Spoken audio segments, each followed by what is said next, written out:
Hey, oh, mes paroles valent cher. Salut à tous, j'espère que vous allez bien. Le chairman pour vous servir. Les Guzney m'appellent le tiers, les Fimbi 500, mais les deux sont corrects anyway. Sarcel représentant, Sect Abdoulaye évidemment. Bienvenue sur We Hustle, c'est toujours ton émission qui rassemble les motifs. Au fil des émissions, nous recevrons différentes personnalités qui viendront s'asseoir à ma table, nous parler de leurs échecs, mais surtout de leurs réussites. Alors, Igo, take a seat, non? Telunke Dortoroti. Mes filles, Itarake Dortoroti. T'as compris ou pas? PDG, let's get it! We hustle, baby.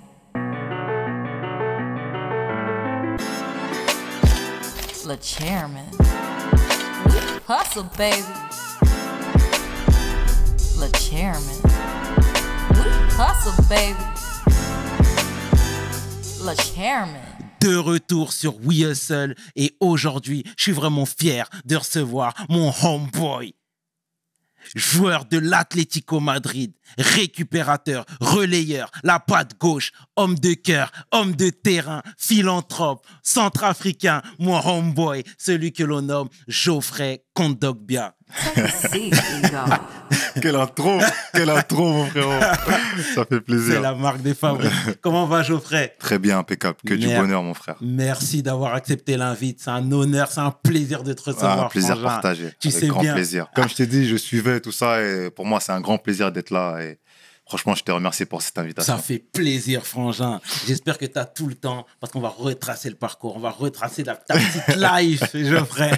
Comme je t'ai dit, j'ai tout mon temps. Ah, J'ai ça tout le fait temps, mon plaisir. frère. Est-ce que J'ai tu tout peux mon te temps. présenter pour celles et ceux qui ne te connaissent pas, frérot, s'il te plaît? Bah, moi, c'est Geoffrey Kondogbia, joueur de l'Atlético Madrid, né à Nemours. Aujourd'hui, j'ai 29 ans, père de famille.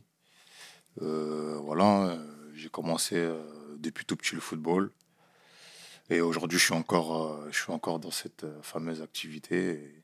Et voilà. Bien, c'est excellent, Geoffrey. Alors, l'enfance dans le 77, à Nemours précisément? Moi, je suis né à Nemours. Après, à l'âge de 2 ans, on a déménagé à Nandi, dans le 77. Ensuite, après, mes parents sont séparés. Et mon père, lui, il a déménagé dans le 94, à Bonneuil-sur-Marne. Et après, quand j'ai intégré donc j'ai fait mon enfance de 2 ans à 11 ans à Nandi. Et ensuite, j'ai intégré le centre de formation. Du coup, je faisais un peu les deux. Je faisais un peu Nandi, un peu Bonneuil dans le 94. Et je jonglais un peu entre les deux. D'accord. Et c'était quoi, du coup, l'ambiance à la maison? Tu vivais qu'avec la maman? Il y avait les frères et sœurs? Ouais, il y avait les frères et sœurs. J'avais 5 frères et sœurs, tu vois.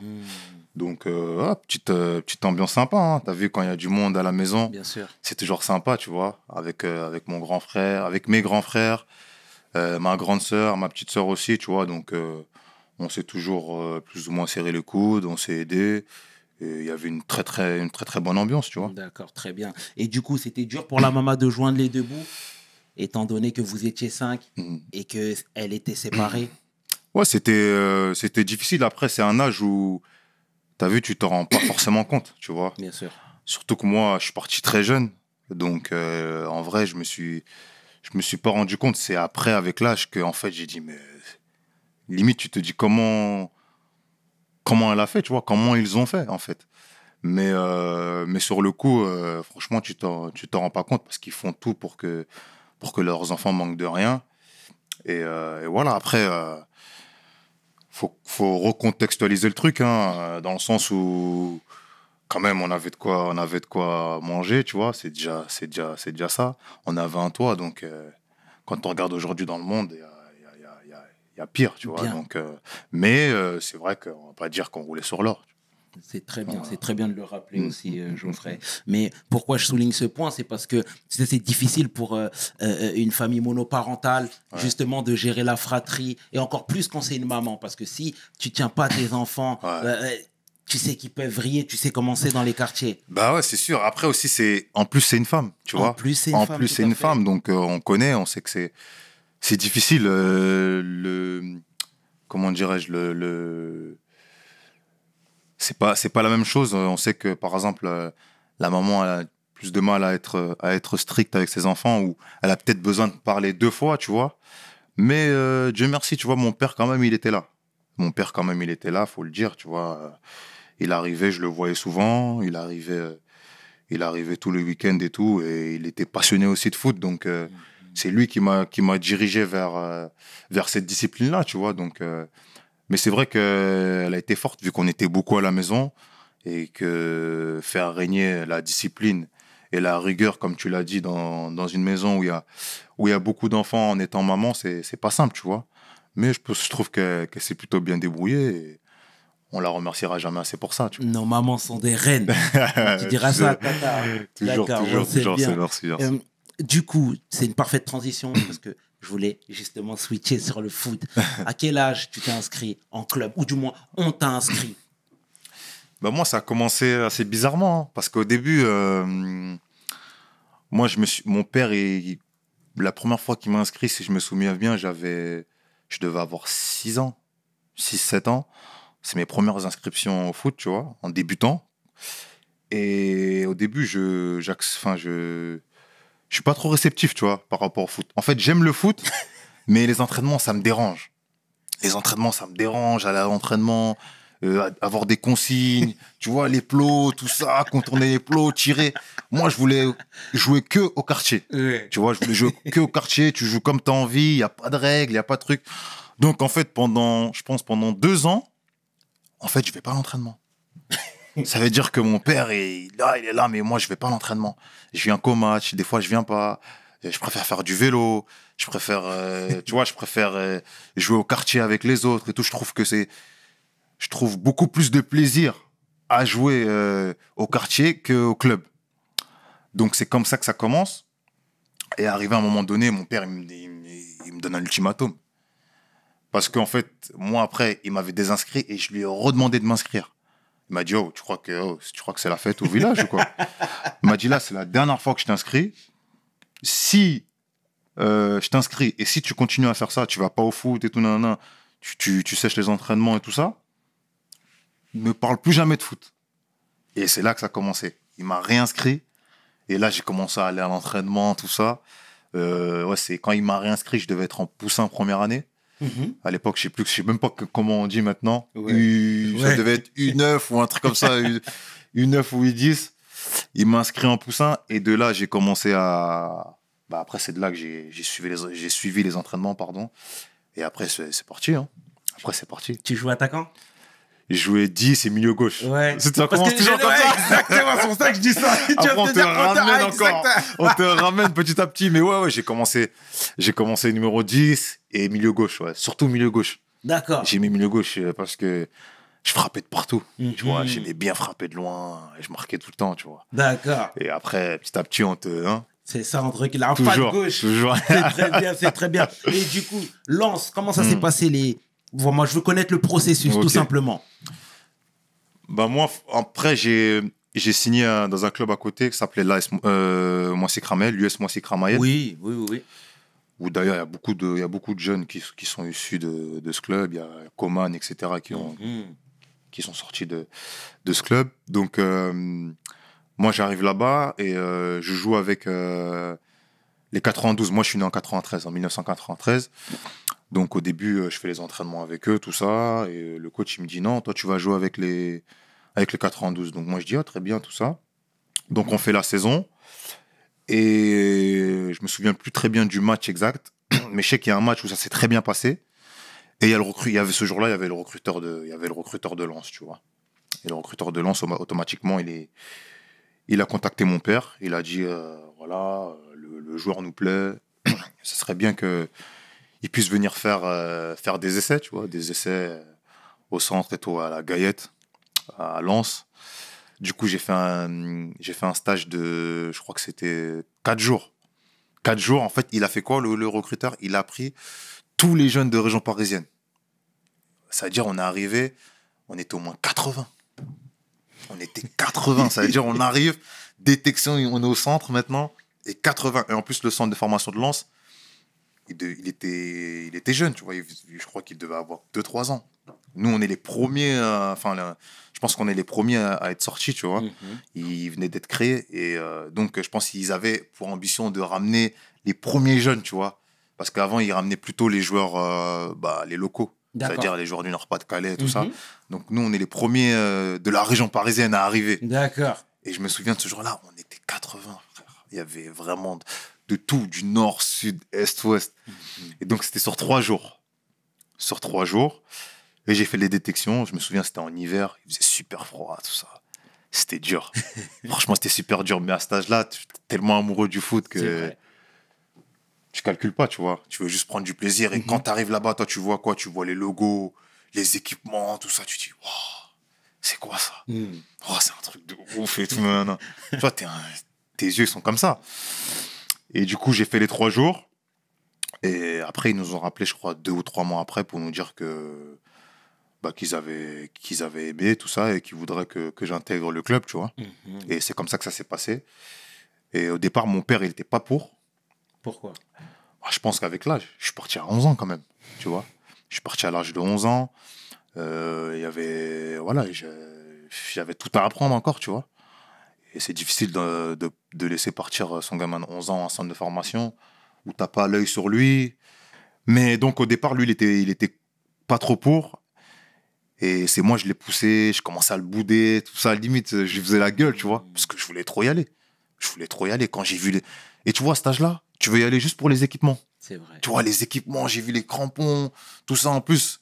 Tu te connais, ils sont forts. Ça veut dire, après, ils te font visiter l'entraînement des pros, tout ça. Toi, tu vois ça, tu te dis, waouh.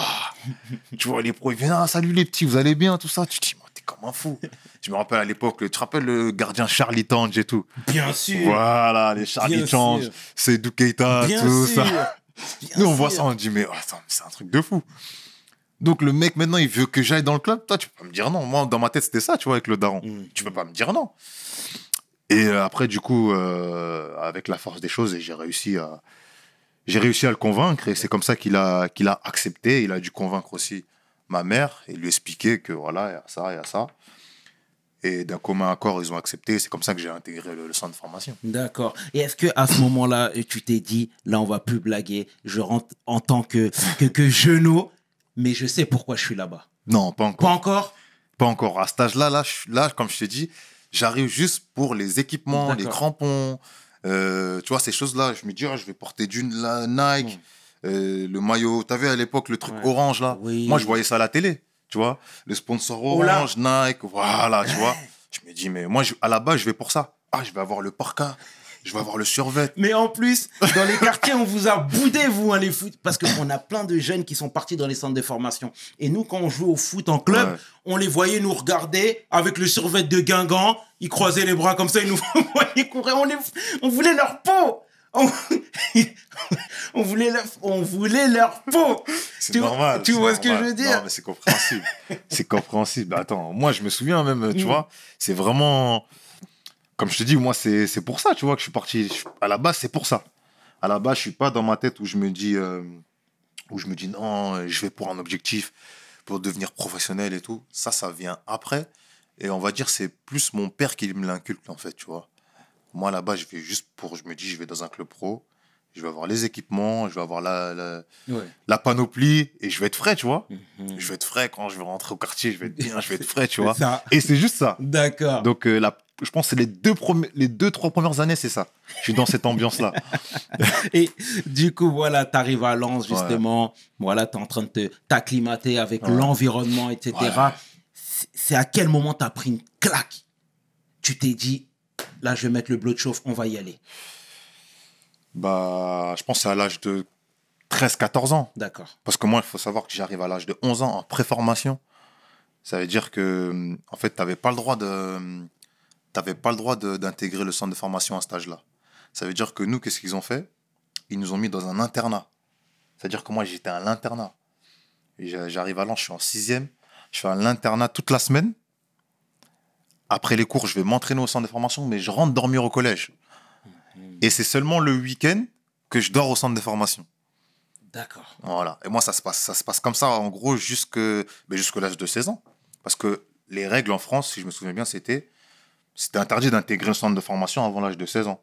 Ça veut dire que moi, en fait, je suis dans cette dynamique-là. Et du coup, quand j'arrive, comme je te dis, je suis dans cette dynamique. Et en fait, au début, je m'amuse. C'est-à-dire, en fait, les gens qui m'ont recruté, eux, Là, ils te recrutent dans un centre de formation, justement, c'est pour faire des futurs joueurs professionnels, Bien sûr. tu vois, ou des futures personnes qui peuvent demain vivre du foot, tu vois. Mais moi, quand j'arrive, je m'amuse. Et je sens que ça plaît pas trop. Dans le sens où tu viens de loin. Déjà, il faut savoir que quand tu arrives, c'est pas facile. Tu vois, quand tu arrives, c'est pas facile dans le sens où moi, j'arrive et c'est un autre environnement. J'arrive dans le Nord-Pas-de-Calais et je vois dans le regard des gens, peut-être pas que je suis je peux pas dire que j'étais pas le bienvenu, mais ils me montrent que je suis étranger. Tu vois, ils me montrent que je suis étranger. Ils ont pas l'habitude, rien que ma façon de marcher, ma façon de parler, on sent la différence. On sent la différence du petit qui est pas d'ici, tu vois. Donc moi, cette différence-là, je la sens. Donc c'est un peu difficile. Mais à côté de ça, je m'amuse. Donc je fais abstraction de tout ça, tu vois. Je fais abstraction de tout ça. Mais le club, lui, il t'a recruté justement pour que tu progresses, pour que tu viennes avec un certain sérieux. Et les premières années, même dans le foot, j'étais pas sérieux. Je venais, comme je t'ai dit, je venais pour m'amuser. Et après, ça a commencé à l'âge de 14 ans, on va dire, 14-15 ans, où j'ai commencé vraiment à prendre le truc au sérieux. Et aussi avec l'aide de mon père qui m'a inculqué. Et je pense que lui aussi, c'était vraiment l'un de ses objectifs. C'est-à-dire que quand lui, il m'a amené là-bas, je pense qu'il voulait vraiment... lui, il était fan de foot, mon père, tu vois. Il est fan de foot, donc il voulait vraiment que je puisse réussir dans le football, tu vois. Donc, avec l'aide de mon père, et quand je me suis rendu compte que j'étais pas dans le bon wagon, ces deux choses-là m'ont amené à modifier, tu vois, modifier ma façon de travailler et ma façon de voir les choses en formation. D'accord. Tu peux rappeler les joueurs que tu as côtoyés à Lens. À Lens, ouais, à Lens, on était pas mal. Hein. Bien franchement, sûr, une belle génération. On avait une belle génération. Il y avait Serge Aurier, qui a fait PSG, Tottenham et aujourd'hui à Villarreal. Tu avais Torgan Hazard, le frère d'Eden Hazard. Il y avait Rafa, Varane. Tu avais Masuaku, qui est aujourd'hui à West Ham. On était au centre ensemble. Et t'as d'autres joueurs aussi qui ont fait carrière, tu vois, qui ont fait petite carrière et tout, mais qui ont fait leur petite carrière. Mais ouais, on avait quand même de bons jeunes. On avait quand même de bons jeunes, tu vois. Et par la suite, justement, t'as grandi, t'as évolué, t'as pris en maturité. Et l'esprit de compétition, comment il se gère quand tu côtoies toutes ces personnes, tous ces joueurs-là, les Aurier, les Hazard que tu viens de citer, etc. Tu veux tirer ton épingle du jeu? Tu sais que si t'es pas bon, tu sautes? Ben en fait, à cet Ou âge-là, encore c'était de la camaraderie, c'est vrai? Ouais, franchement, encore à l'âge de 15, franchement, ça a commencé vraiment la compétition. Moi, je l'ai vécu très tard, la compétition. Ok. La compétition, je l'ai vécu, en tout cas, je l'ai imprégné très tard, peut-être à 17 ans. 17 ans, et encore, je pense même 18-19 ans. Où j'ai senti que vraiment, c'était la compétition.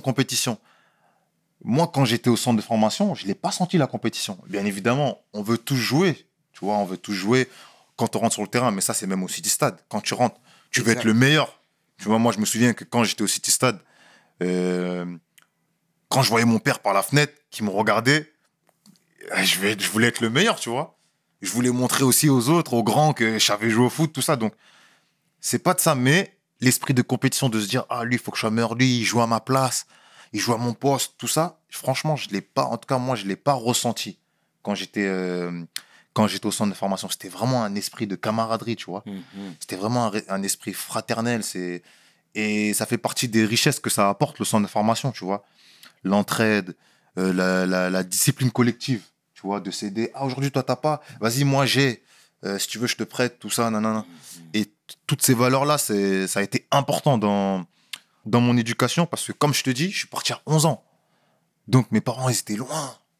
Il y a des choses qu'ils ne pouvaient pas m'enseigner. Bien sûr. Tu vois, il y a des choses qu'ils ne pouvaient pas m'enseigner ou qui m'enseignaient à distance.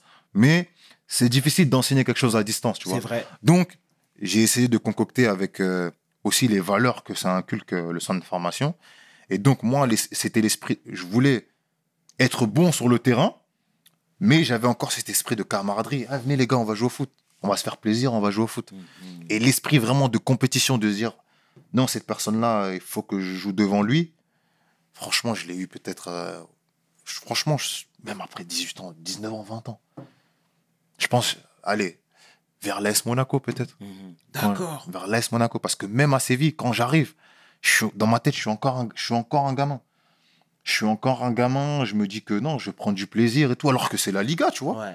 C'est quand même Séville, c'est la Liga. J'arrive à 17 ans, 18 ans, je parle pas la langue. Mais je suis encore dans l'esprit de... Ah, vas-y, c'est du foot, je veux prendre du plaisir, c'est du foot, tu vois. Donc, non, non, c'était encore... c'est l'esprit de compétition, il est arrivé bien après. D'accord. Il est arrivé bien après. Je vais rester sur la période formation, Ok. du centre de formation. Est-ce que tu as été témoin justement de personnes qui ont vrillé, qui étaient talentueuses, mais qui ont vrillé? Pourquoi? Parce qu'elles ne sont pas passées professionnelles. Oh, beaucoup. Énormément. Énormément, parce que bah, t'es mis à l'épreuve aussi en centre de formation, tu vois. Comme je t'ai dit, moi, je suis arrivé avec cet état d'esprit-là, mais il y a d'autres personnes qui vont pas forcément arriver avec ce même état d'esprit-là. Après, la majorité, en tout cas, moi, de par mon expérience que j'ai vu qui ont, entre guillemets, vrillé, tu vois, c'est souvent les personnes qui se pensaient déjà arrivées ou qui se voyaient, Plus beau qui se qu'ils voyaient ne plus l'étaient. beaux qu'ils n'étaient, en fait. Qui se voyaient déjà arriver. Ça veut dire que dans un match, ils allaient toujours mettre coupable sur un autre joueur ou ils se prenaient déjà pour des pros, tu vois. Bah, le football, c'est comme dans la vie, il faut toujours se remettre en question, tu vois. Il faut toujours se remettre en question. Et moi, sur ça, franchement, ce qui m'a aidé, c'est le daron. Tu vois, le daron, à chaque match, quand je terminais, je te jure, pendant au moins 20-30 minutes, il me parlait que de ce que j'avais fait de négatif, tu vois. De ce que je pouvais améliorer. Et il y a une phrase qui m'est restée, qui m'a toujours dit, il me disait, mon fils, on peut dire, parce que moi, il faut savoir qu'à l'âge de 15 ans, 16 ans, au centre, ça parlait quand même pas mal de moi, dans le sens où, tu vois, j'étais en équipe de France, tout ça, tu vois. Donc ça parlait un peu de moi. Et il me disait, mon fils, t'es rien dans le foot tant que t'as pas signé ton contrat professionnel et que t'as pas ton nom dans le dos. Toujours, il me disait ça. Et ça, cette phrase-là, je l'ai jamais oubliée. Il me disait toujours ça. C'est-à-dire que moi, je voyais autour de moi que les gens, tu vois, et les gens ils me disaient, ah, c'est bien ce que tu fais, tout ça et tout. Mais moi, j'avais en tête mon daron qui me disait, t'es rien. Tu peux dire, tu peux tourner, tu peux dire, ouais, t'as fait ça, mais là, c'est quoi? 14 fédéraux, 16 nationaux. Dans le foot, là, t'as rien fait tant qu'il n'y a pas ton nom derrière, là. Moi, j'ai rien vu. Ces phrases-là, ça m'a permis en fait, de garder les pieds sur terre, tu vois, et de me dire que j'ai toujours, en fait, quelque chose à aller chercher, tu vois. Il y a toujours la petite carotte au bout à aller chercher. Alors que j'avais d'autres coéquipiers qui disaient non, je suis déjà arrivé, tu vois. Je suis déjà arrivé. Parce qu'il faut savoir qu'au centre de formation aussi, il y a beaucoup, tu vois, des recruteurs, des trucs comme ça qui viennent te dire, viennent te serrer les pompes, ils viennent te dire, ah, t'es ci, t'es bon, t'es cela, t'es cela, t'es cela.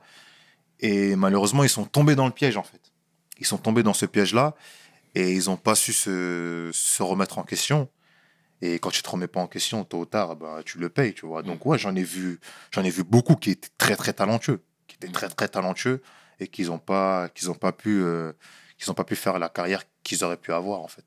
Et est-ce que les clubs mettent en place des cellules psy? C'est une bonne question, ça.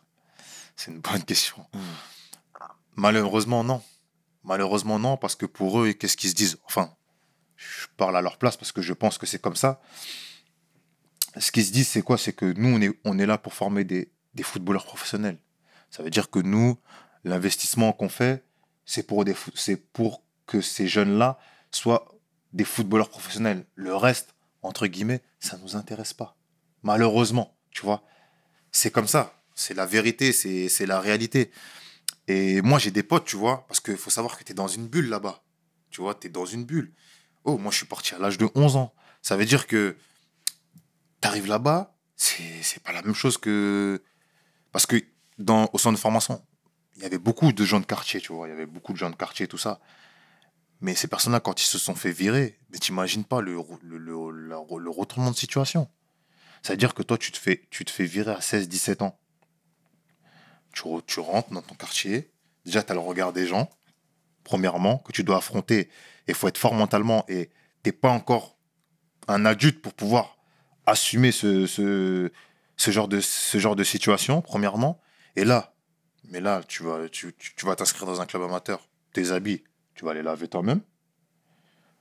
Pour aller à l'entraînement, c'est le soir. C'est plus adapté à tes horaires de sport-études. Genre, le collège, il s'adapte au sport-études. C'est tac, tu vas prendre le RER. Tu vas prendre le RER D, RER B, tout ça. C'est-à-dire que les gens, ils tombent de haut. Et il n'y a pas de structure pour ça. Parce qu'il faut savoir qu'au centre, tu te réveilles. En tout cas, à Lens, c'était comme ça que ça se passait. Quand j'ai intégré le centre de formation à 16 ans, tu te réveilles, déjà, tu ouvres la fenêtre, les terrains, ils sont là. Les terrains, tu ouvres la fenêtre de ta chambre, les terrains, ils sont là. C'est-à-dire qu'après, tu vas au lycée.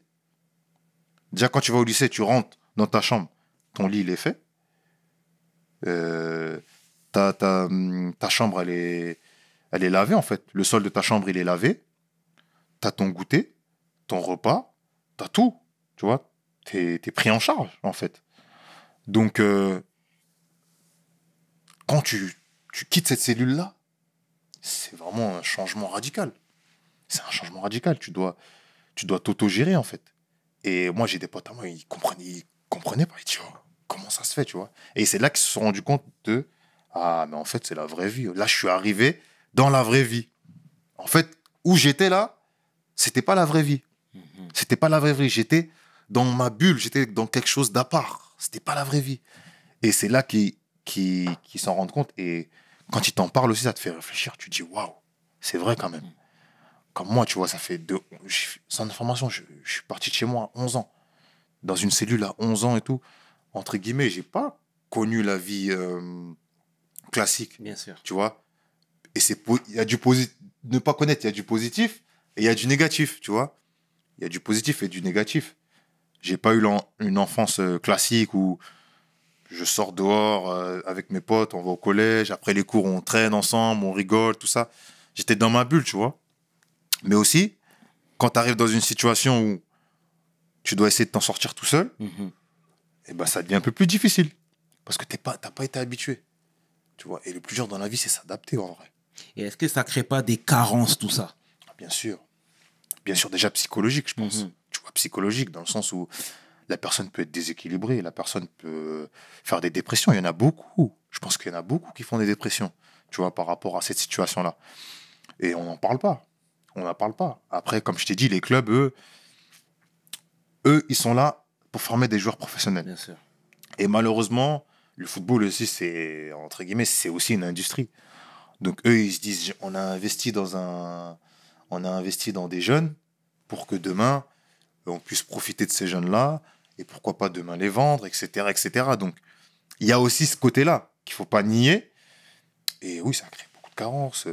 Pour se relever, moi, comme je t'ai dit, j'ai des amis avec qui encore je suis en contact, qui ont mis du temps à se relever, des années à se relever de cet échec, entre guillemets, parce que est-ce que c'est vraiment un échec? Le fait d'être licencié ou viré, entre guillemets, d'un centre de formation, est-ce que c'est vraiment un échec? Pour moi, non. Pour moi, non, parce que ça t'ouvre aussi d'autres portes. Ça te permet de t'ouvrir sur d'autres choses, parce que faut savoir que quand tu es au centre, tu es aussi fermé, tu vois, tu es dans ta bulle. Alors, quand tu réussis, c'est bien. Mais quand ça passe pas, Bien sûr. ça fait mal, tu vois. Et il faut que tu as cette faculté-là de t'adapter et de pouvoir te dire, mais en fait, il y a plein d'autres choses.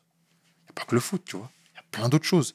Et c'est ça qui est difficile de faire passer le message-là, que ces jeunes, en fait, puissent avoir cette transition-là, de se dire, ah, c'est vrai, je me suis fait licencier, je me suis fait virer, mais il y a plein d'autres choses. Déjà, je peux tenter ma chance autre part, d'une. Et de deux, il y a aussi plein d'autres choses. Je peux faire plein d'autres choses. Le bonheur, il n'est pas à travers le foot, tu vois. Ah, c'est bien. Le bonheur, il n'est pas à travers le foot. C'est vrai que c'est une chose, c'est un vrai plaisir, mais c'est pas ça qui dépend de ton bonheur. Si on te dit que le foot dépend de ton bonheur, c'est pas vrai. C'est pas vrai. En tout cas, c'est bien de nous mettre en alerte sur C'est toutes pas ces vrai. choses, Geoffrey. C'est bien, c'est très bien, Frangin. Du coup, par la suite, Ouais. t'es passé professionnel. Ouais. Voilà, t'as signé, on a reconnu ton talent. T'as paraphé le contrat. T'as fait une année en Ligue 2. On t'a repéré, t'es parti à Séville. Est-ce que t'as senti une diff? Parce que tout le monde ici parle en disant que le championnat français est est beaucoup moins bon que le championnat espagnol. Tu confirmes? Je dirais qu'il est différent. Franchement, je pense qu'il est différent. Après, ça dépend de ton profil en vrai. Moi, je dirais plus que ça dépend de ton profil, tu vois. Par exemple, le championnat espagnol, c'est un championnat où le ballon circule très vite. C'est très technique. Je pense que c'est un peu plus tactique, tu vois. Et par contre, le ballon, il circule, ça va très vite. Tu vois, il faut t'adapter très vite parce que c'est vraiment le jeu, la vitesse du jeu va très très vite par rapport au championnat, au championnat français, tu vois. Mais ce qui est bizarre, c'est que pour moi, dans le championnat français, il y a vraiment des bons joueurs. Et quand tu regardes bien, je pense qu'on est le championnat où les joueurs issus du championnat français sont les joueurs qui arrivent le plus à s'adapter dans les autres championnats, tu vois. Un joueur qui sort du championnat français, il peut s'éclater en première ligue, il peut s'éclater en Bundesliga, il peut s'éclater en Liga. Après, je pense le championnat français, il y a eu un petit retard peut-être au niveau tactique, tu vois. Au niveau tactique, au niveau de la préparation des matchs et tout, c'est juste ça. Mais le niveau du joueur en question, je pense pas que c'est inférieur, tu vois. Le français n'a pas à rougir. Non. Au niveau du joueur en question, du joueur à l'unité, pas du tout. Pas du tout. Et je dirais même que je pense qu'on produit les meilleurs joueurs. Après, joueur d'équipe, c'est autre chose. Tu peux être un bon joueur de foot, un bon joueur de foot, mais après, tu dois rentrer dans un système de jeu. Tu dois rentrer dans une équipe. Bien sûr. Tu vois. Et ça, c'est encore autre chose. Donc, je pense qu'on produit les meilleurs joueurs. Mais, par exemple, il y a des joueurs qui peuvent être moins bons que toi, mais qui peuvent rentrer dans l'équipe par rapport à leur fonctionnalité, tu vois. Par rapport à ça, ils vont réussir à rentrer plus facilement dans l'équipe que toi. Alors que toi, tu peux être meilleur que lui intrinsèquement. Et je pense que c'est ça la diff un peu. C'est ça la différence. Ouais. D'accord, c'est très bien, Ouais. c'est très bien. Mais du coup, toi, les premiers mois en Espagne, à Séville, parce que tu avais la lourde tâche de remplacer Seydou Keita. Non, pas à ce point-là. Non, C'est vrai qu'il était là. Arrête ça, on dit les choses. Non, Au départ, tu viens sur la pointe des pieds, etc. Clairement. Ouais. Mais après, tu t'imposes. Ouais. Et Mais- tout le monde connaissait le passif de Séville. Il savait qui était présent, tout simplement. Moi, quand j'arrive à Séville, je suis dans une dynamique où je me dis, je suis jeune, mais je vais jouer un peu, tu vois. Je me dis, je vais jouer. Je vais prendre de l'expérience, la Liga, c'est championnat quand même espagnol, je vais kiffer. Comme je te dis tout à l'heure, en fait, je suis dans la dynamique encore de je vais kiffer. D'accord. Je me dis pas, je viens, je vais tout casser, tout ça. Je dis, je vais kiffer, je vais prendre plaisir, en fait. Mais quand j'arrive, c'est quand même difficile, parce que je parle pas la langue. J'arrive, j'ai 18 ans, ouais. Je parle pas un mot d'espagnol. À l'entraînement, les consignes, je les comprends 2 minutes après les autres. Normal, tu vois. Je les comprends 2 minutes après les autres. Les gens, ils parlent entre eux. Toi, t'as l'impression qu'ils parlent sur toi. Tu vois ce que je veux dire? T'as l'impression qu'ils parlent sur toi, mais en vrai, ils parlent d'autre chose, mais tu vois, tu comprends pas. Donc déjà, comment tu peux savoir s'ils parlent sur toi ou pas? Donc, t'as ce truc-là. Donc, et les premiers mois, je me sens un peu irrité, tu vois. Un peu irrité. La moindre chose qu'on me dit, tu vois, je m'énerve. Le moindre jeu perdu à l'entraînement, je m'énerve. Donc, la situation me dérange. Pas forcément parce que je joue pas, mais parce que je me sens pas à l'aise. Et on m'a sorti de mon cocon. Là où j'étais avec mes potes. Je jouais. J'étais avec mes potes, ça se passait bien. Tout ça. Donc, on m'a sorti du cocon. Donc, il m'a fallu ces 3 mois d'adaptation. Et après, j'ai commencé à comprendre plus ou moins la langue. Et après, ça s'est fait. Et j'ai pu m'adapter. Et après, ça s'est très, très bien passé. Après, la deuxième partie de saison, je pense, à partir de novembre, décembre, ça a commencé à bien se passer. J'ai commencé à jouer. Et après, voilà, ça s'est très, très bien passé la saison, tu vois. Et clairement, bon, moi, c'est une question que je pose régulièrement à mes amis footeux. Est-ce que tu trouves que c'est justifié le fait on catalogue les joueurs français comme étant des rebelles? Est-ce que c'est justifié? Oui et non, parce que je pense pas que les joueurs français sont des rebelles, tu vois. Je pense qu'ils ont du caractère. C'est autre chose. Non seulement ils ont du caractère, et aussi ils sont talentueux. Donc, faut savoir qu'il y a un problème dans ce sens-là, parce que tu prends un jeune de... Tu prends un jeune joueur français de 16, 17, 18 ans, le petit, il s'entraîne avec l'équipe première. Il y a tel club qui le veut, tel club déjà qui le veut, tel club qui le veut. C'est difficile à assumer pour lui. Tu vois, c'est difficile de se dire qu'il va... Est-ce qu'il y a une structure, comme on disait tout à l'heure, adaptée, ou une famille adaptée pour que le petit puisse être tranquille dans ses baskets et dans son esprit? Tu vois, il n'y a pas ça. Parce qu'on va jeter la pierre sur les joueurs en disant que, ouais, ils sont rebelles ou ils sont trucs. Mais le petit de 18 ans, 19 ans, qui vient et qui est bon, qui est doué et qui revendique, parce que souvent c'est ça en fait, ils disent ça pourquoi? Parce que le petit, il vient et il revendique très vite.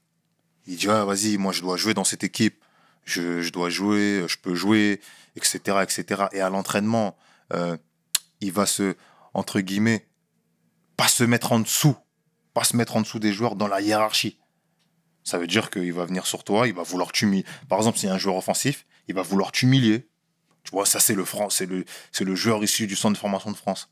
Il va arriver sur un défenseur qui a, je sais pas, 200 matchs de Ligue 1 et il va venir, il va vouloir l'humilier. Ou un défenseur français qui a 17 ans, un attaquant, je sais pas, qui met, on va dire, 10-15 buts par saison. Il va arriver, le mec, il va venir, bah. Tu vois, moi, je suis arrivé à 18 ans en Espagne. Je voyais les jeunes, je dis, ah ouais. Carrément, vu que je suis arrivé, j'étais dans une autre dynamique, je disais, ah, les pauvres. Je me disais, va chercher ça, tout ça, fais comme ça, fais comme ça. Mais c'est une autre culture, en fait, tu vois. C'est une autre culture. Et eux, ils sont tac. Tu vois, limite, à l'entraînement, ils vont mettre un coup déplacé, on les insulte ou, tu vois, on les met un coup de pression direct. Ah ouais? Ah oui. Parce qu'il y a ce respect-là, tu vois, il y a cette hiérarchie-là. Mais le problème, c'est quoi? Pourquoi il y a cette hiérarchie-là? C'est le niveau. Parce que le mec qui te dit, hé, hey, petit, calme-toi, toi, quand tu le regardes, tu sais qu'il est plus fort que toi. Tu vois? Tu sais que non. Je te dis une connerie. T'es formé au FC Barcelone. À l'époque, je sais pas, dans les années 2000. T'es défenseur. Tu vas affronter des Ronaldinho, tu vois, des Deco. Donc, en tant que jeune, quand tu arrives dans ce vestiaire-là, et là, je te prends le Barça, mais même quand tu arrives dans des clubs de milieu de tableau, c'est des vrais joueurs, tu vois. Mais le jeune Français qui arrive, je te prends un exemple, par exemple, tu prends parce que c'est une génération qui est beaucoup revenue dans les bouches. La génération 87, par exemple. Ces mecs-là, les Menez, les Nasri, etc., etc. Oh, c'était compliqué pour eux. Déjà, t'as 17-18 ans, tu joues en pro, toute la terre te veut, et quand t'arrives, t'es pareil que les gens qui ont joué, qui ont des années de Ligue 1, et voir toi-même, tu sais, au fond de toi, que t'es plus fort. Et on te dit, de limite, reste en dessous, hiérarchiquement. Et on te dit que c'est un sport de compétition. Tu fais comment? Donc, c'est vrai, je pense que c'est mal structuré, tu vois. Il faut trouver un juste milieu de manière à ce que le jeune... Je pense qu'aujourd'hui, c'est différent, tu vois. Il n'y a plus ces codes-là, ça s'est brisé, tu vois. Mais à l'époque, je pense que c'était compliqué pour les jeunes. Mais moi, je pense, excuse-moi de te couper, frérot, je pense que ça dépend des institutions. Ça dépend des clubs et des institutions. Exactement. Tu sais, moi, j'ai en tête une interview où je regardais un reportage sur Pogba et pourtant, il était frais. Hein, il commençait à se faire remarquer. Je crois même qu'il avait gagné son premier titre avec la Juve. Ouais. Et il disait, je peux pas m'asseoir à cette table. Ici, c'est la table des champions du monde. Ici, c'est la table des gens qui ont fait. Et est-ce que tu penses pas que les clubs devraient installer ces hiérarchies-là pour que le respect ne se perde pas? On peut trouver ça, tu sais, même on avait sorti l'exemple avec l'équipe de France. Ceux qui s'asseyaient au dernier rang, c'était les patrons. Ouais. Mais est-ce que finalement, il ne faut pas rester avec ces codes-là pour pas que les petits vrillent trop vite, du moins? Mais c'est des codes qui tiennent. Et tu me suis? Ouais, je te suis, carrément. C'est des codes qui tiennent. C'est des codes aussi que je respecte. Mais tu as parlé de Paul, par exemple. Quand il te dit ça, je m'assois pas à cette place. Mais qu'est-ce qu'il dit? Parce que c'est quoi? Des champions du monde. Exact. Donc là, oui, forcément, le mec, il arrive, ouais, t'as Buffon, etc., etc. Tu sais que t'es pas plus fort qu'eux encore, que tu peux l'être demain, mais la réalité, tu sais que t'es pas plus fort qu'eux. Donc, automatiquement, hiérarchiquement, tu vas te positionner en dessous. Bon, maintenant, prends prends un exemple de Jérémy Ménez, par exemple. Je donne un exemple comme ça, hein, pour citer son nom. Je sais pas moi, à Sochaux, à 17 ans. Il n'y a pas de champion du monde. Ouais. Tu vois ce que je veux dire? Le petit, il est vraiment fort. Il est chaud. Et peut-être qu'il est même plus fort que les gens qui ont beaucoup de matchs de Ligue 1, tu vois. Donc c'est là, maintenant, ça devient compliqué pour le jeune et ça devient compliqué aussi pour le joueur confirmé. Donc si le petit, il n'a pas été amené autour d'une structure dès la jeunesse, tu vois, dès le centre de formation, amené à une structure, c'est difficile. Parce qu'il faut savoir que c'est, entre guillemets, c'est les médias, c'est les coachs et tout qui les montent, ces jeunes-là aussi. Donc, moi, je peux pas les condamner, tu vois. Un jeune qui arrive de centre de formation, qui est très fort, qui a déjà beaucoup de clubs sur lui, et qui vient avec une certaine assurance. Après, s'il manque de respect, c'est autre chose, tu vois. S'il commence à faire des foutaises, là, on est truc. Mais moi, la majorité des choses que j'ai vues, et qu'on dit, ouais, il est rebelle et tout, c'est parce que quand le gars, il vient, il a pas froid aux yeux, en fait. Alors que en tout cas, en Espagne, quand je suis arrivé à 18 ans, c'était différent. Le jeune, il vient, tu vois, il est un peu sur la réserve. Mais moi, par exemple, quand je vois les jeunes, ils arrivent et ils sont forts. En France, ils sont forts. Regarde les générations. Ils sont forts. C'est-à-dire que quand ils arrivent, je dis, mais attends, 30 ans, t'as 30 ans, t'as 28 ans, c'est pas mon problème. Tu vois ce que je veux dire? J'arrive et le petit, il veut te remplir. À l'entraînement, il veut te remplir. Et l'ancien va dire, oh, il manque de respect, il fait 50 000 passements de jambes devant moi, il fait des crochets, ou il arrête devant le gardien, il fait feinte de frappe, il veut faire piquer. Le gardien, il prend le seum. Tu vois, il s'énerve. Mais le petit, déjà, il est jeune, il n'a pas les codes.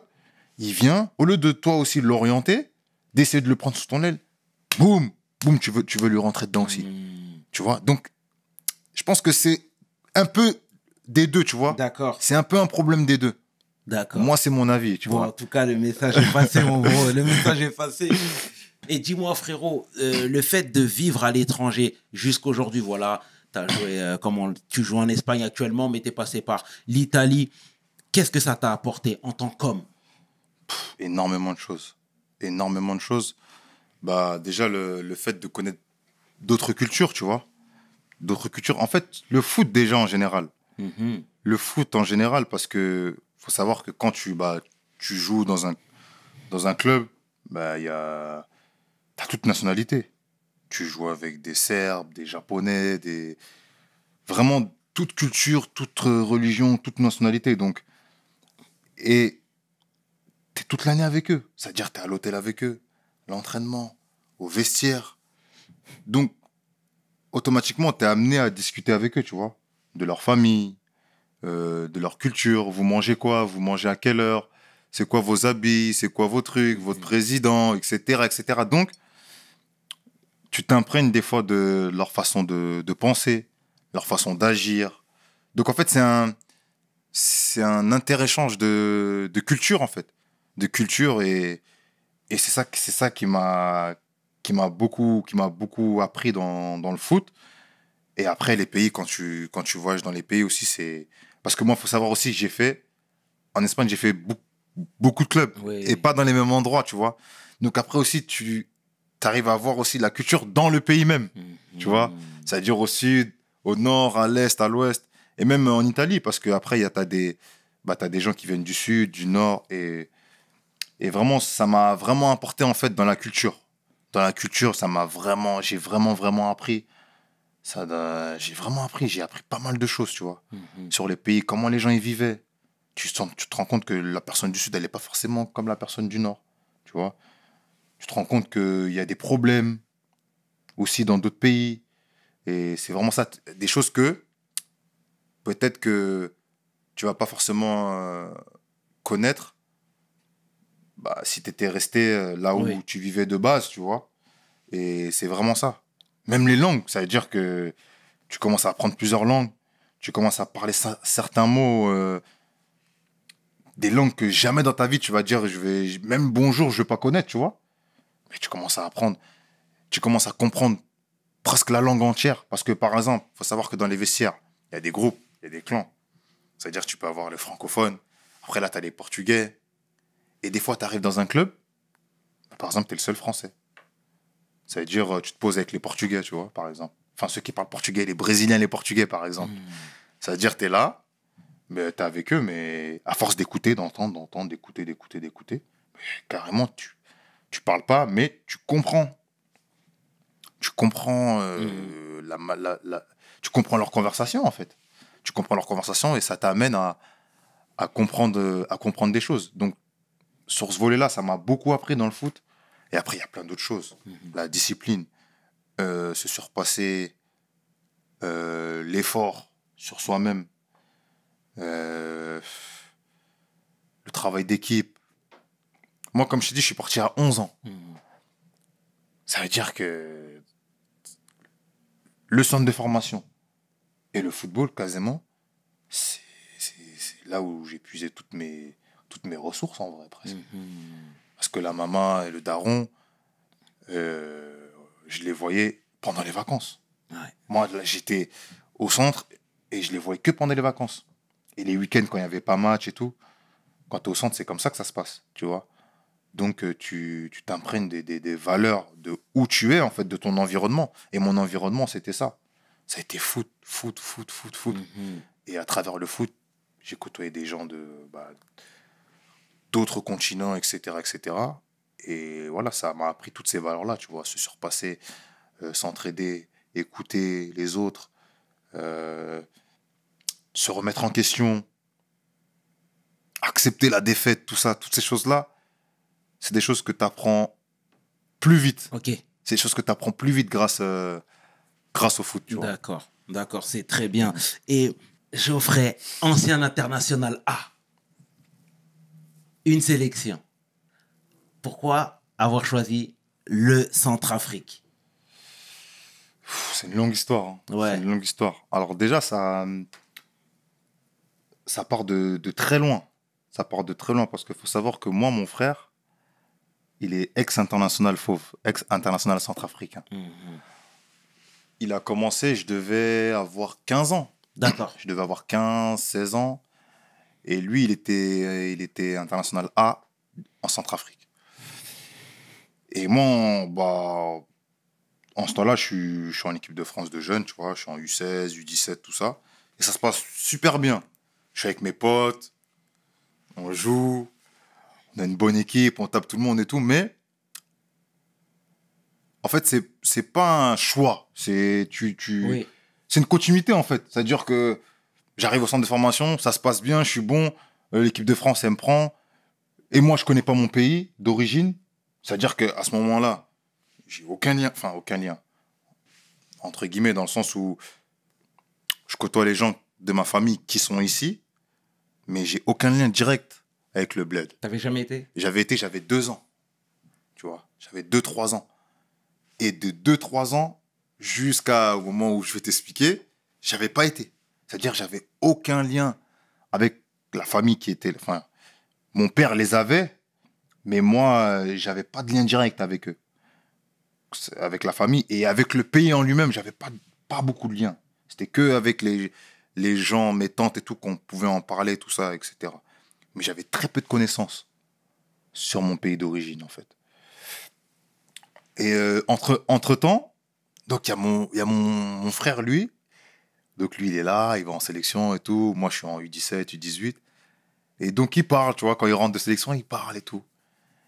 Et tu vois, putain, c'est inexplicable, le sentiment et tout de la sélection, c'est inexplicable. Je dis, comment ça, c'est inexplicable? Il me dit, la ferveur. Et même quand t'es là-bas, il me dit, Geoffrey, il y a un truc, c'est la sensation, comment les gens te regardent. Tu vois, comment les gens...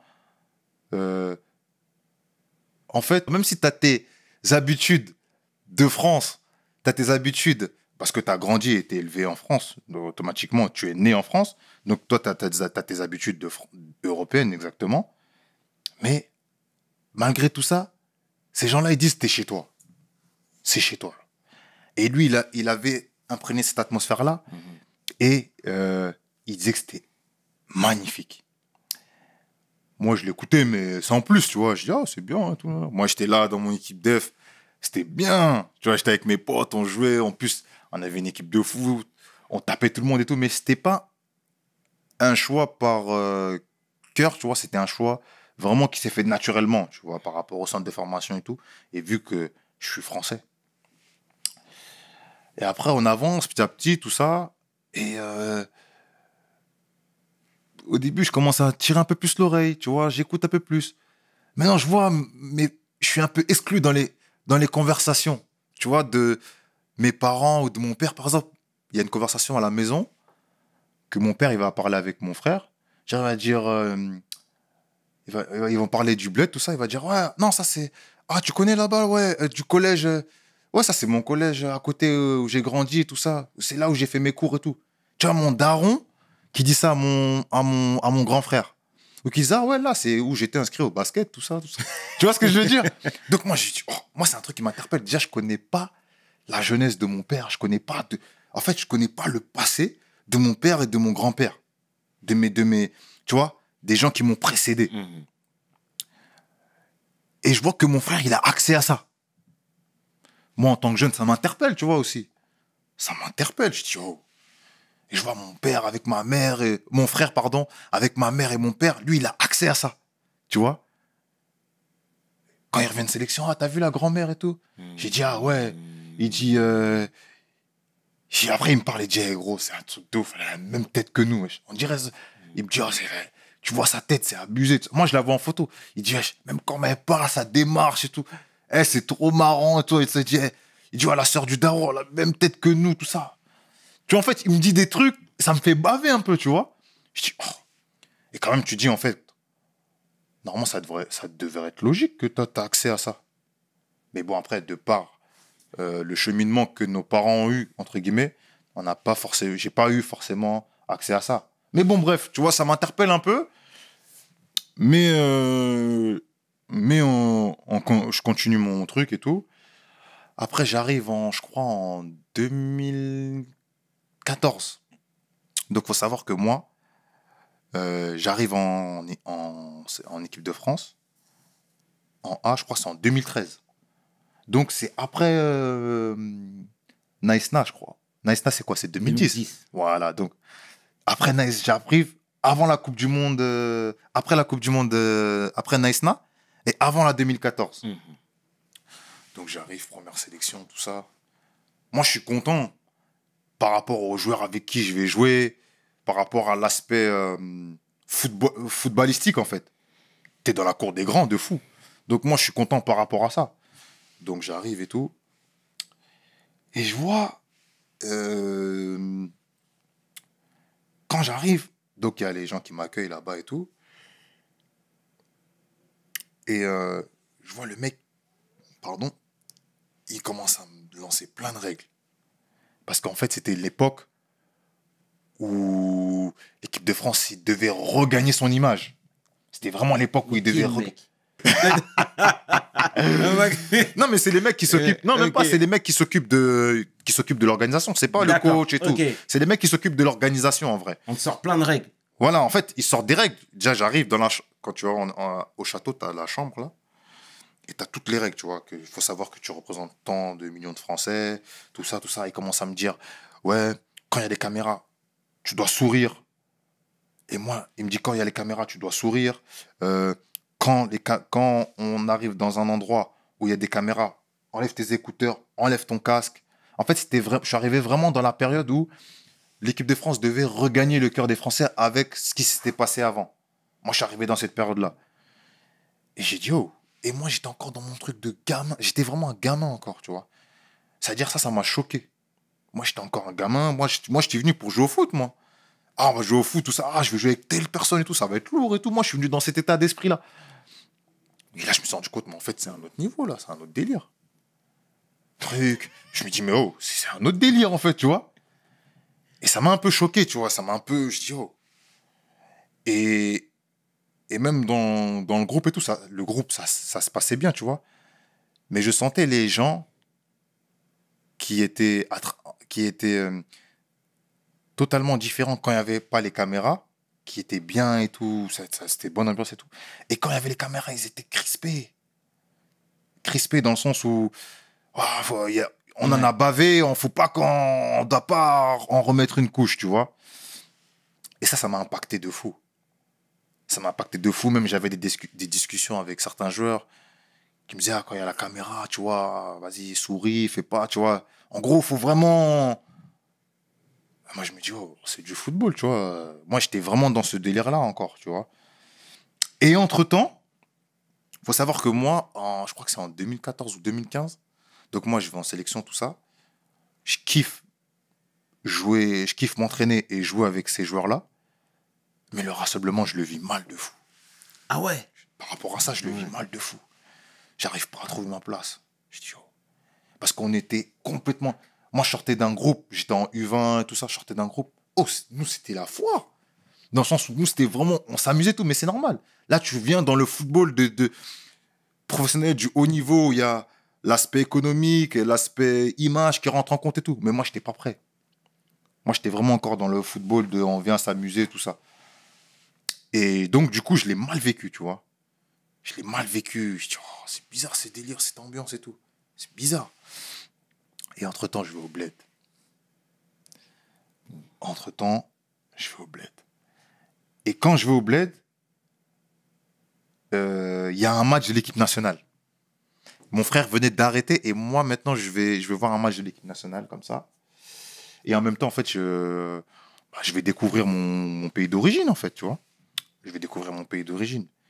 Et là, je tombe sous le charme. En fait, je vois... Le sentiment que j'ai eu, c'est que je suis arrivé là-bas. Je vois des gens qui n'ont pas le même mode de vie que moi, pas la même culture, pas la même façon de vivre.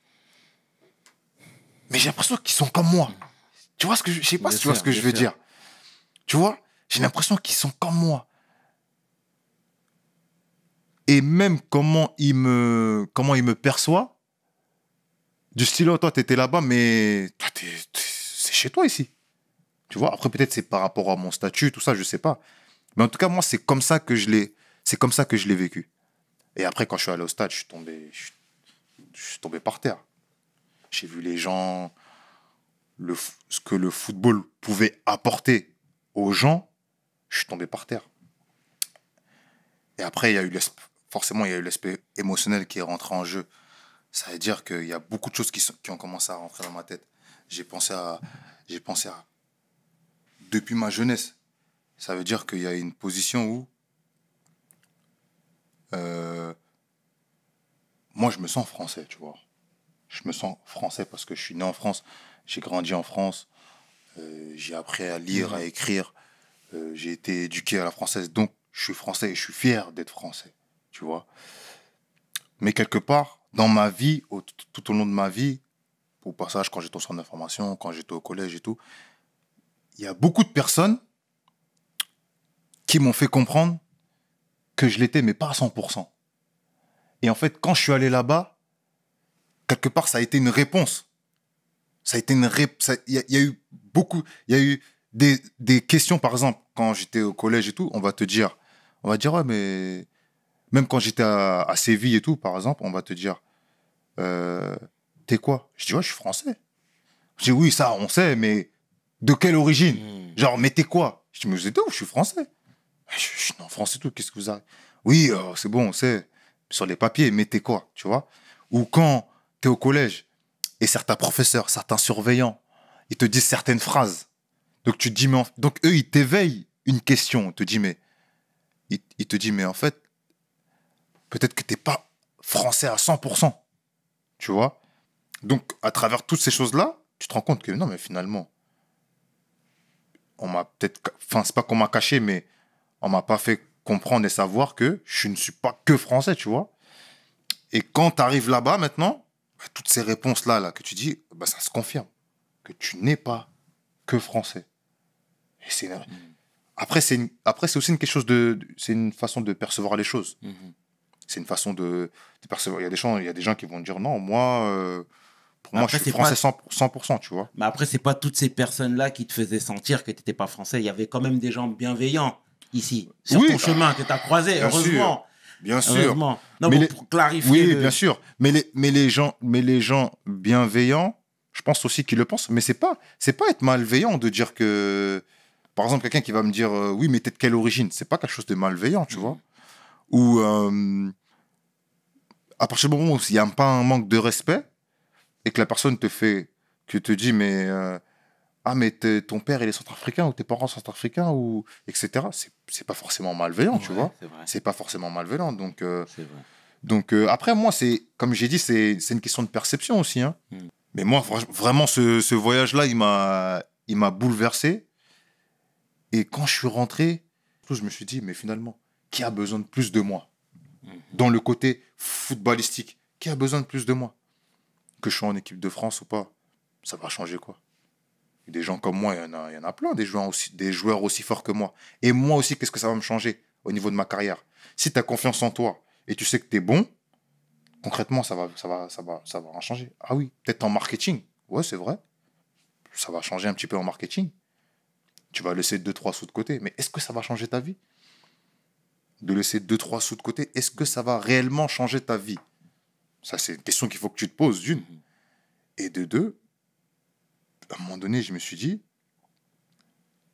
je vais être beaucoup plus important, que ça soit au niveau footballistique, au niveau du cœur, au niveau de ce que je dégage pour la Centrafrique. Et de l'impact. Et de l'impact, c'est surtout ça.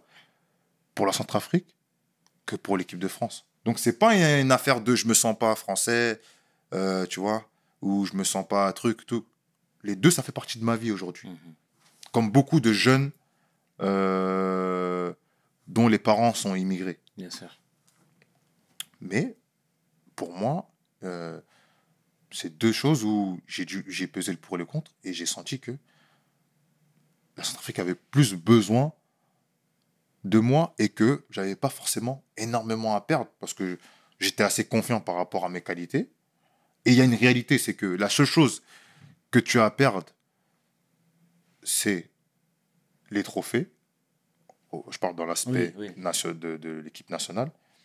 Et le marketing qui représente aussi une partie de tes revenus. Mais comme moi, de base, je suis pas quelqu'un qui misait sur le marketing, comme je te disais. Je suis pas quelqu'un qui... Des fois, on me dit, tu vois, je suis pas quelqu'un qui arrive à me dire, ouais, je vais me filmer ou je vais faire des trucs et tout. Je suis pas à l'aise dans ça, tu vois. Ouais, c'est pas ton tempérament. C'est pas mon tempérament. Donc, je me suis dit, en fait, même ce côté-là, même si j'étais un truc, j'allais pas l'exploiter. Parce que c'est pas quelque chose dont je sais faire. C'est qu'il faut savoir faire. C'est un caractère et il faut savoir le faire. Et moi, c'est pas mon tempérament. Donc, c'est comme ça que ça s'est passé. Et c'est la raison pour laquelle aujourd'hui, j'ai fait ce choix, tu vois. Alors, en tout cas, c'est noble et c'est louable, hein, mon bro. Et Merci. d'un point de vue associatif, t'interviens, tu parraines, tu fais. J'ai commencé par une petite association, tu vois, j'ai essayé parce que je connaissais pas trop le pays. Ouais. Tu vois, quand je suis arrivé, je connaissais pas trop le pays. J'ai commencé par une petite association qui s'appelait Kissan, tu vois. Et on a fait quelques petites actions. On a rénové 2-3 écoles qui étaient à 8 km de la capitale. On leur a apporté des fournitures scolaires, tu vois, un bon nombre de fournitures scolaires que j'ai fait moi-même, mais j'avais pas encore connaissance du fonctionnement de de comment marche une association. Et en plus de ça, c'est le pays. C'est-à-dire que même quand tu essayes de faire quelque chose, parce qu'il y a des réalités aussi, il faut qu'on se le dise, tu vois. Même quand tu essayes de faire quelque chose d'associatif, eh ben, il y a des difficultés que tu peux rencontrer. Il y a des difficultés que tu peux rencontrer où certains gens vont essayer de se greffer, de se mettre au milieu, des choses là, parce que voilà, c'est une réalité, il y a une certaine précarité et toute chose est bon, entre guillemets, à prendre. Donc, je pense que c'est un filon, c'est un tuyau qu'il faut maîtriser. Il faut avoir la connaissance sur le terrain. Il faut être sur le terrain pour pouvoir bien le faire. Parce que faire, c'est bien, mais bien le faire, c'est mieux. C'est mieux, complètement. En tout cas, franchement, c'est tout à ton honneur, mon bro. C'est Merci, tout à ton merci. honneur, c'est terrible. Et d'ailleurs, il faudrait qu'il y ait plus de gens comme toi qui prennent leur courage à deux mains pour avancer. Mais c'est bien. Non, c'est petit à propre à petit, chacun, c'est en tu train de vois. cheminer. Ouais, c'est vrai auprès qu'il y en de- a- C'est très bien. Ouais, c'est vrai qu'il y en a beaucoup. Mais après, moi, comme je t'ai dit, je pense pas qu'il faut. Dans la vie, faut pas. Chacun est libre de faire comme C'est il vrai, veut, c'est tu vois. vrai, c'est vrai. C'est parce que nous, toi, tu as une façon de voir les choses, arrêtez. Mais peut-être que ton voisin, lui, il a une façon différente de Il voir faut les choses. respecter ça. Il faut respecter. Et il faut que lui, il puisse avoir le courage de t'écouter et vice-versa. Exactement. Et à partir du moment où chacun s'écoute et chacun ne veut pas marcher sur l'opinion de l'autre, tout le monde C'est peut ça. faire ce qu'il C'est veut. exactement ça. Tu vois, C'est le problème, c'est quand tu rentres dans une situation où toi, tu es dans ton chemin et la personne, elle n'est pas d'accord, elle veut pas que tu le fasses. Donc, c'est chacun, on est là et chacun est libre de faire, En tout de cas, faire ce qu'il veut. c'est très bien ce que Mm. tu nous dis, mon bro. C'est très bien. Merci. Et est-ce que toi, tu penses que le football africain est mis de côté? Ouais, bah, clairement. Mhm. C'est une certitude en vrai quand Mhm. on regarde les faits, c'est une certitude. Mais moi, je suis pas tendance à dire que c'est à cause des autres. C'est clairement à cause de nous. C'est clairement, en tout cas, il y a plusieurs facteurs, mais le facteur le plus impactant, c'est à cause des Africains que le football africain n'est pas, que le football africain est mis de côté. Pourquoi? Je pense que de base, et c'est une réalité, il faut le dire, c'est que je ne sais pas si c'est une question de confiance, mais on a tendance à déléguer, à être assisté. Et on a du mal à prendre les choses en main. On a du mal à prendre les choses en main quand il s'agit de contrôler notre destin. Tu vois? Tu prends un exemple aujourd'hui. On a la qualité, on a montré qu'on a des qualités, que ce soit intellectuel, footballistique, physique, technique, dans tous les aspects, dans toutes les disciplines. L'Africain, il a montré qu'il a les qualités. Mais je trouve que le problème, c'est quoi? C'est que on n'est pas dans des endroits décisionnaires. Ça veut dire que dès qu'il y a des endroits décisionnaires, soit on s'efface, soit on délègue. Je te donne un exemple. À la FIFA, quel président ou quelle personnalité africaine est parti se greffer à la FIFA, par exemple, pour prendre position ou pour avoir un poste important? Non, parce que dans sa tête, il dit oh, je vais laisser les autres le faire. Et même quand tu vas au pays, c'est la même chose. Le mec, il a les capacités pour le faire, mais il va confier son destin à quelqu'un d'autre. Et après, il va se plaindre en dire ouais, mais l'autre. Mais moi, j'ai jamais connu une personne qui est assistée et qui accepte l'assistanat et qui en revanche qui a les cartes en main. Ça n'existe pas. Ça n'existe Donc, pas. si toi, demain, tu veux que ta situation évolue, parce qu'on parle de racisme, on parle de racisme, on parle de ci et de ça, de ça. Mais déjà, il y a une réalité qu'il faut qu'on se dise, et il faut qu'on soit clair, et il faut qu'on soit honnête. Nous-mêmes, entre nous, il y a beaucoup de racisme. Bien sûr. Tu vois ce que je veux dire? Bien sûr. Que ça soit dans l'Afrique de l'Ouest, il y en a. En Afrique centrale, chez nous, il y en a. Les guerres qu'on a pu connaître, qu'on a pu vivre aussi, ethniques, tout ça, c'est pas en France. C'est pas en Europe. C'est chez nous que c'est en Afrique que ça s'est passé. Tu vois ce que je veux dire? Donc, à un moment donné, il y a ça qu'il faut qu'on regarde aussi. Il y a ça qu'il faut qu'on regarde. Et il faut qu'on arrête de confier notre destin aux autres. Ça, c'est bien vrai. Ça. À la FIFA, par exemple, parce que tu as parlé du football en l'occurrence, il n'y a aucune personnalité africaine qui est décisionnaire dans les instances du football. Donc, à quel moment on va te donner ton droit de parole? C'est clair. Jamais. Jamais. Et tu le regardes dans... Là, on a parlé du football, mais tu peux... Dans n'importe quelle discipline, même dans les plus petites disciplines, entre guillemets, ça se passe comme ça. Tu vas avoir un club... Je dis même nos clubs de foot, des trucs comme ça, ou même les associations de quartier. Tu vois que peut-être c'est le Renoir qui bosse, qui arrive à rassembler. C'est-à-dire que il a un impact indirect qui est très fort, mais c'est jamais le patron. C'est-à-dire qui prend les décisions, tu vois. Mais mon frère, si c'est pas toi qui prends les décisions, si toi tu veux pas, mais c'est pas que ça, c'est que si toi tu veux pas être à cette position-là, c'est quelqu'un d'autre qui va le faire. Mais si tu n'acceptes de ne pas être dans cette position-là, accepte d'être mis quelque part de côté. Ne viens pas te plaindre, tu vois. Et aujourd'hui, c'est ça la position. Parce qu'on va dire, les autres... Des fois, tu entends des phrases. Moi, ça me fait marrer, ça, cette fameuse phrase. Ouais, on est en 2022, on voit encore du racisme. Ou par exemple, on est en 2022, il y a encore la guerre. Mais la guerre, par exemple, la guerre, le racisme, c'est des choses que en tout cas, moi, depuis que je suis petit, ça existait. Et de ce que je sais, depuis mes parents et mes arrière-grands-parents, c'est des choses qui ça a toujours existé. Mais nous, on doit être conscient de ça. On doit être conscient que ça existe et que ça existera toujours. Et maintenant, on doit prendre des dispositions. C'est clair. On doit prendre des dispositions pour que ça puisse s'améliorer. Mais on ne doit pas toujours attendre que quelqu'un nous tende la main. Il faut que nous, on prenne les choses en main, tu vois. C'est clair. Et pour moi, le plus gros problème, il est là.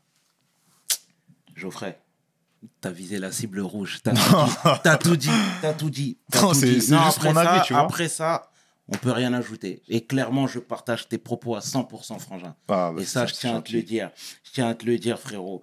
Je peux pas te laisser partir sans avoir un mot sur l'Atlético. Déjà, c'est quoi l'ambiance de travail là-bas à l'Atlético? Là-bas, c'est le bleu de chauffe. Hein. Ouais. Déjà, c'est un club, c'est beaucoup d'humilité. L'humilité, le travail, la rigueur. Tu vois, je pense que ça se voit sur les matchs et sur ce que le coach, entre guillemets, parce que c'est lui il est l'acteur majeur de cette dynamique. Donc, je pense que ça se voit, tu vois. Et non, c'est un club très humble, mais très ambitieux et très travailleur. Très travailleur, très discipliné. Et c'est un club très, très stable. Très, très stable. Au quotidien, c'est vraiment bon à vivre. Tu vois, il y a de belles valeurs. Il y a vraiment de belles valeurs dans ce club. D'accord. Le plus beau club de ta carrière? Je pense que c'est le club le plus complet, ouais. Après, je suis arrivé dans un bon moment. Tu vois, je suis arrivé dans un bon moment où la dynamique, vraiment, depuis plus de 10 ans, où il y a vraiment une bonne dynamique au-delà des résultats, tu vois. En termes économiques et tout ça, c'est vraiment une bonne dynamique. Du coup, je pense que ouais, c'est le plus complet sur tous les aspects. Ah bon, en tout cas, c'est très bien. Parce que moi, j'aime beaucoup le coach Diego Simeone. Moi, je suis supporter du Paris Saint-Germain. Viens ici, Simeone. T'auras des problèmes. Diego. T'auras des problèmes. En tout cas, Geoffrey, sincèrement, merci beaucoup de nous avoir accordé ton temps. Franchement, t'es une belle personne, t'es humble, t'es souriant. Franchement, tu as de belles valeurs. Et honnêtement, on est fiers de t'avoir reçu et que t'aies écrit une page de plus dans le fameux bouquin de Wilson. Merci à vous, c'était un grand plaisir. J'ai passé un super moment. Et voilà, j'espère que vous allez pouvoir aussi continuer et aller le plus loin possible parce qu'il y a une bonne vibe, il y a un bon feeling, il y a une bonne dynamique. Et en vrai, c'est super important et c'est ça qu'on veut. Ça fait plaisir, mon frangin. En tout plaisir cas, partagé. Ça me touche énormément, Merci mon à gros. toi, mon frère. Merci, frangin. Merci. C'était le tiers et 500. Tu peux inverser, les deux sont corrects avec mon homeboy. La patte gauche. Geoffrey Kondok, bien pour Wilson. Mes paroles valent tiers. Peace. We hustle, baby.